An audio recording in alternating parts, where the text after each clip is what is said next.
Never stop improving. If you're ready to be number one, to beat your competition, or to set your own path, go from zero to hero with the Josh Vegan membership.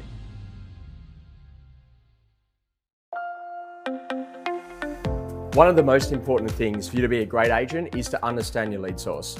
What we do is we get people to go to their major real estate portals, have a quick look at their profile, and look at the last listings that they've achieved over the course of the last 12 months. Then what we do with those is we go through each individual listing painstakingly to actually work out what generated us the lead. And often what we think generated us the lead is not the thing that actually did.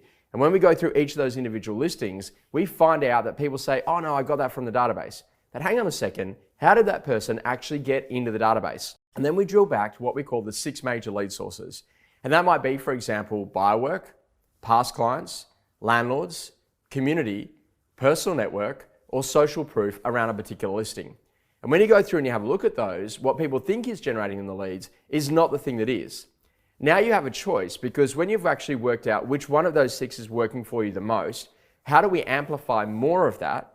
And/or is it now time to actually open up another lead source so that we can get more from that in order to be able to grow the business? Now, why is this so incredibly important? Well, what we've seen over the course of the last 18 months is that buyer work wasn't necessarily the major lead source because people weren't getting as many people coming through the open for inspections. What we've seen over the course of the last 6 to 8 weeks is a major explosion in the number of buyers coming through opens. We've seen up to 140 people walking through a 2-bedroom apartment here in Sydney. How do you handle that at an open for inspection when you've got that number of people coming through? And what this really does, it gets us to think about how we take one of these lead sources and we do something better with it. For me, what I want to know is that when you actually meet all of those people at the open, what do you actually do after that to make sure that you can convert that into a real genuine lead source? So that might be, for example, that you're really good on the door at the open home, an SMS might go out on the Saturday afternoon. Maybe in addition to that, you're going to do an open for inspection callback on the Monday, a 10-day callback on the following Wednesday, and then also in addition to that, you're going to do a call when the property actually sells. Now, the goal of doing all of those activities is to get really clear on measurement. Out of the 140 people that you got to meet, how many of those people are in a position that they already own? How many are landlords and how many are first home buyers? Now, if you don't know that, then how do you know what to do next in order to be able to help the customer? What that then leads into is that how many appointments did you book? How many buyer appointments, how many market appraisals, and how many listing appointments? Now, when we go and do this study, and we have a look specifically at the review of those particular numbers after 1 weekend's worth of open for inspections, what we realize really quickly is that if we're not good at the actual open home, it's going to be too hard to get the rest of the details from the consumer when we actually get to the open for inspection callbacks. And then if you're not doing the 10-day callback and you're not doing the just sold callback, then how are you actually going to go and get that detail? And to me, this is where the great opportunities are lost.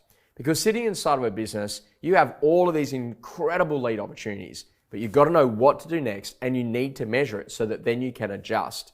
And this is the problem for me, is that when I look at agents and I see people that have been in the business for longer than a year, and even at 5, 10, 20, even 35 years in the business, past clients should be their number one lead source. Their personal network should be right up there as well.